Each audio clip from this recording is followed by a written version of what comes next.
இவ்ளோ பெரிய உருவம் நிக்கிறேன், நிஜமா நிக்கிறேன்னு கேட்டு வரடி. வர வர கண்ணுக்கு வந்துருச்சா என்னன்னு தெரியல. ஏடி முப்பாத்தா, ஏடி வீட்டுக்கார பாத்தியா? ரொம்ப நேரமா தேடிட்டு இருக்கேன். நீ ஒரு உருசன தேடுற, நானே அந்த உருசன காண தாண்டி தேடிட்டு இருக்கேன். நான் மட்டும் என்ன பக்கத்து வீட்டுக்காரனே தேடிட்டு இருக்கேன். நானே அந்த உருசன காண தான் தேடிட்டு இருக்கேன். நீங்க தேடுறீங்களா? அப்ப நம்ம மூணு பேர் புருஷங்க எங்க போயிருப்பாங்க? யாராவது கடத்திட்டு போயிருப்பாங்களா என்ன?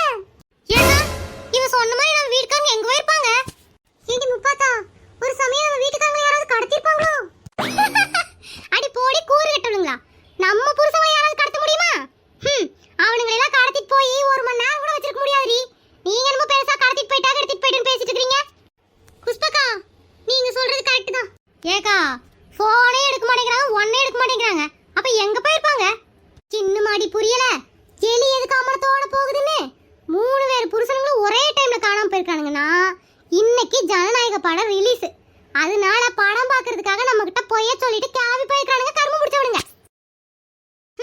எவ்வளவு தைரியம் இருக்கும் அந்த ஆளுக்கு. என்னை விட்டுட்டு படம் பாக்குறதுக்கு போயிருக்காரு தனியா. வீட்டுக்கு வாட்டம் அந்த கருவாயனை கறிக்கட்ட வச்சு தேய்ச்சறேன். நான் மட்டும் என்ன, அந்த ஆள் வீட்டுக்கு வரட்டும், சுடுதண்ணில சுக்கையும் மிளகி தட்டி போட்டு கொடுக்குறேன். என்னது, சுக்கையும் மிளகியும் தட்டி போட்டு கொடுப்பியா? அது கூட கொஞ்சம் பாலையும் ஊத்தி கூட. அந்த ஆள் நல்லா சுக்குமலை டீயை குடிச்சிட்டு வீட்டுல ஜாமுன்னு படுத்துட்டு இருப்பாப்ல. தண்டனை கொடுக்கறாளாமா, தண்டனை. அதானே. ஐயோ முப்பாத்தா, ஒரு ஃப்ளோல வரட்டுமேன்னு சொன்னேன். வீட்டுக்கு வரட்டும், இன்னைக்கு அந்த ஆளுக்கு இருக்குது. ஏக்கா, எனக்கும் விஜய்னா ரொம்ப பிடிக்கும். அவர் எவ்வளவு அழகா இருக்கிறாரு. அவரோட படத்தை பாக்குறதுக்கு எனக்கு கொடுத்து வைக்கலையே.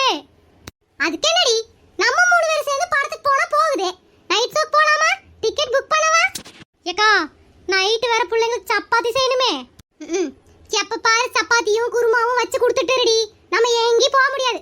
மரியாதையா ரெண்டு பேரும் கிளம்பி வரீங்க. நம்ம எல்லாம் நைட்டு சினிமாக்கு போறோம், ஜனநாயகன் பாக்குறதுக்கு.